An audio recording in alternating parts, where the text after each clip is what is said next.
Well, I'm delighted to be joined here by Epsom 2020 Epsom Derby winning jockey Emmet McNamara. You've won, the greatest flat race in history.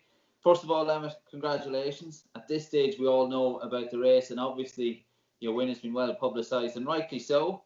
But I want to talk to you about the interest a lot of people have in Emmet McNamara, the jockey, who also managed to get a first-class degree in chartered accountancy. Emmet, how are things?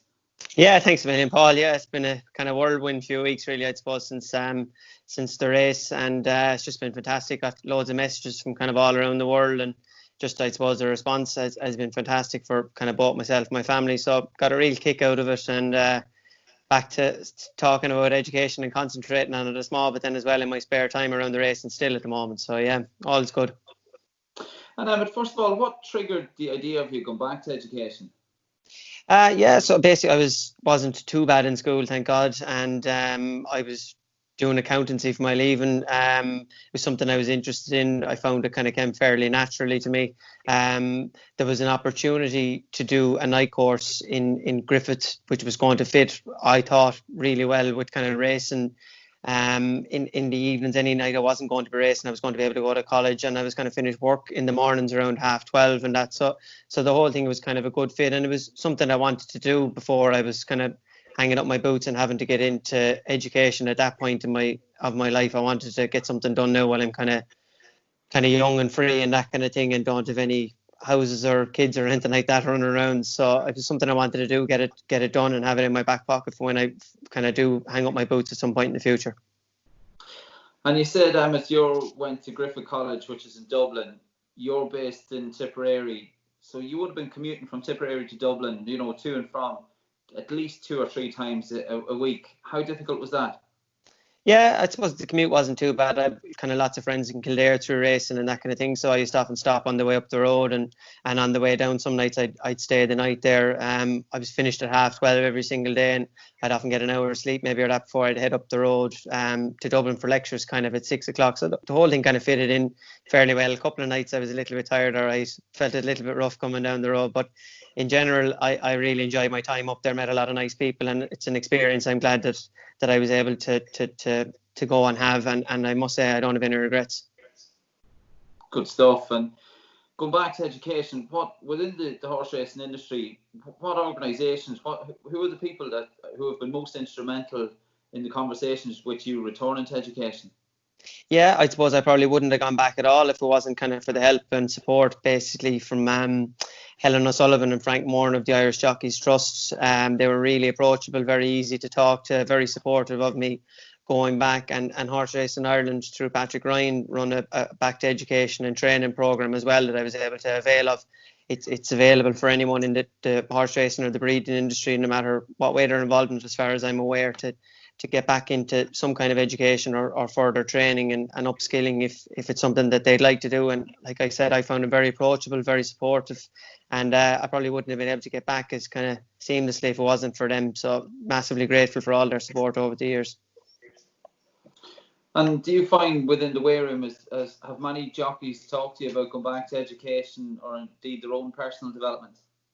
Yeah, they have. There's been a few. Obviously, a lot of jockeys might want to go on and kind of train and maybe get involved in yard management or stud management or things like that. A lot of guys now these days, I suppose, especially are quite tall, would struggle with their weight, a small, but a little bit like myself. You see Joseph O'Brien and Dundalk O'Brien who've gone on to forge very successful training careers after their riding careers were over, but that won't be a step everyone will want to take or will be able to take. So a good few guys have been on to me about doing different little bits and bobs. I know Killian Hennessy, who works with me in Ballydoyle, has gone back and he's recently done the first year of his engineering degree, and he's looking forward to the second of them. And Ian Quealy was another guy as well who went back to Griffith College in Limerick. So a few of those guys kind of approached me through work and through the weigh room, and again, talking to them, having spoken to Helen O'Sullivan and Frank, they said they found them extremely supportive, and everyone in HRI, and they were really great in getting them back into further education again.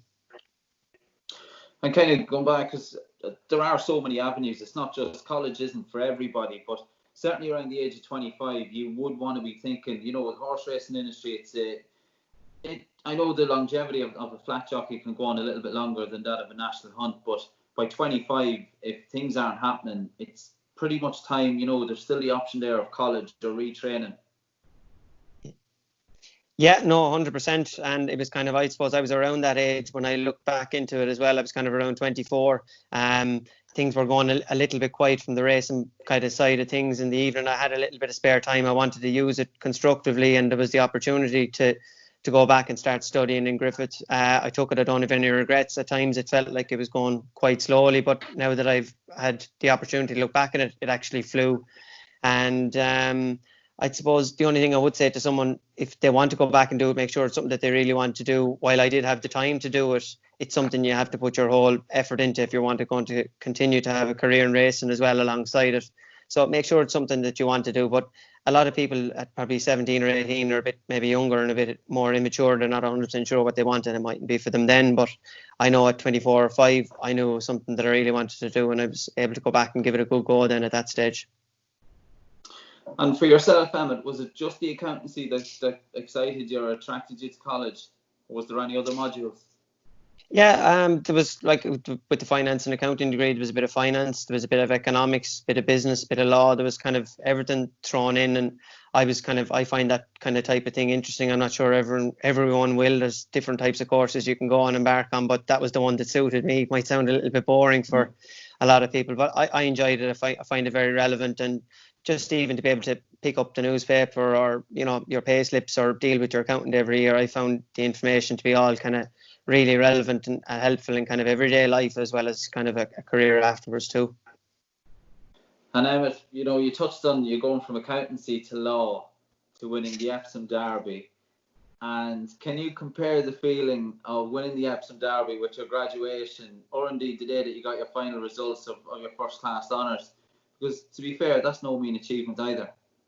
Yeah, I suppose there's a little bit of a contrast. People might think one is kind of adrenaline fueled and the other one is kind of not so much, more adrenaline drained. But it's funny that the day I was actually meant to do my graduation, I was in Melbourne at the time. I was over there for the Melbourne Cup, so I actually missed it. But it's not an experience I would have changed for the world either. I really enjoyed myself over there.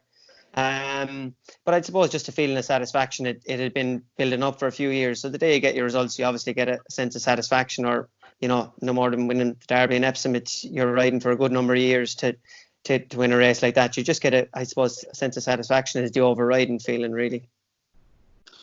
And you're 30 now, Emmet.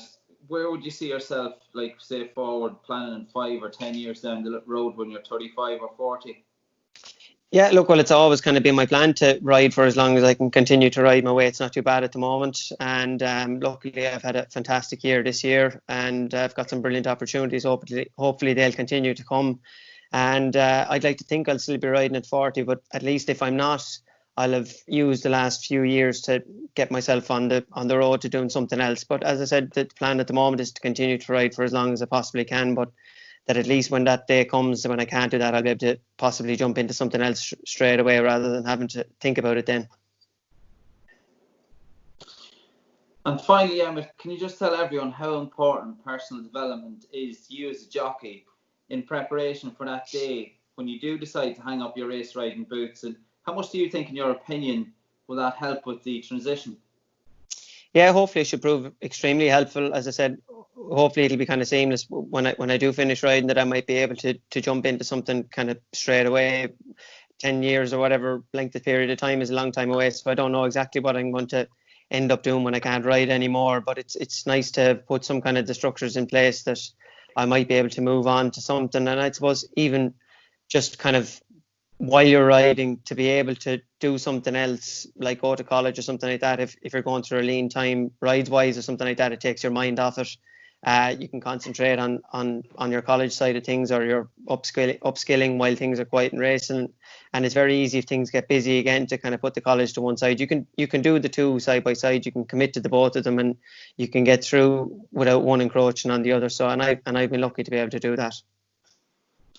Well, 2020 Epsom Derby winning jockey and first class degree in chartered accountancy, Emmet McNamara, it's been an absolute pleasure, and we wish you every success in the future.